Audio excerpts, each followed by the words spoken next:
কুষ্টিয়া জেলার বর্তমান জেলা বিএনপির আহ্বায়ক কমিটি হচ্ছে আওয়ামী লীগের পুনর্বাসন কেন্দ্র, তাহলে কিন্তু ভুল হবে না।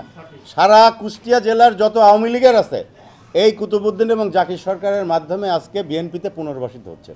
আপনি চলে যান ওই দৌলতপুর থেকে খোকসা পর্যন্ত, কুষ্টিয়া শহর সদর প্রত্যেকটি জায়গায়। গতকাল বটতল ইউনিয়নের কুষ্টিয়া সদর থানার অন্তর্গত 5, 6 এবং 7 নম্বর ওয়ার্ডের কাউন্সিলে আপনারা দেখেছেন, ইলেকট্রনিক মিডিয়ায় আসছে, সোশ্যাল মিডিয়ায় আসছে, আপনার সামাজিক যোগাযোগ মাধ্যমে আসছে, পত্রপত্রিকায় আসছে।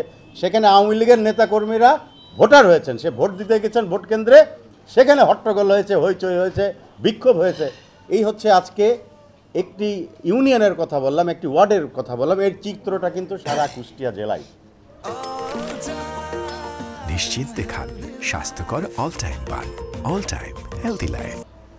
কিছুদিন পূর্বে কুষ্টিয়া জেলা আইনজীবী সমিতির নির্বাচন হয়েছে, আপনারা জানেন। কুষ্টিয়া জেলা বিএনপি যাকে সভাপতি মনোনয়ন দিয়েছেন তিনি পেয়েছেন 34 ভোট, আর যিনি সাধারণ সম্পাদক পদে যাকে মনোনয়ন দেওয়া হয়েছে তিনি পেয়েছেন 26 ভোট। অথচ বিএনপির বিদ্রোহী প্রার্থী বিপুল ভোটের ব্যবধানে সাধারণ সম্পাদক নির্বাচিত হয়েছেন। এইভাবে প্রত্যেকটি জায়গায় নিজেদের লোক, মামা ভাগ্নে, আত্মীয় স্বজন, ভাইরার আত্মীয় ভাগ্নে, এইভাবে তারা বিএনপিতে পুনর্বাসন করে তাদেরকে পদায়ন করে বিএনপিকে ধ্বংসের মুখে ঠেলে দিচ্ছে। কুষ্টিয়া জেলা বিএনপির একটা বেসিক ঘাঁটি।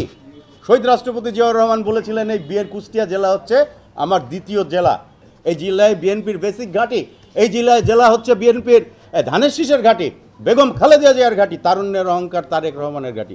এই জেলায় আজকে বিএনপিকে ধ্বংস করার জন্য আজকে উঠে পড়ে লেগেছে বর্তমানে জেলা কমিটি।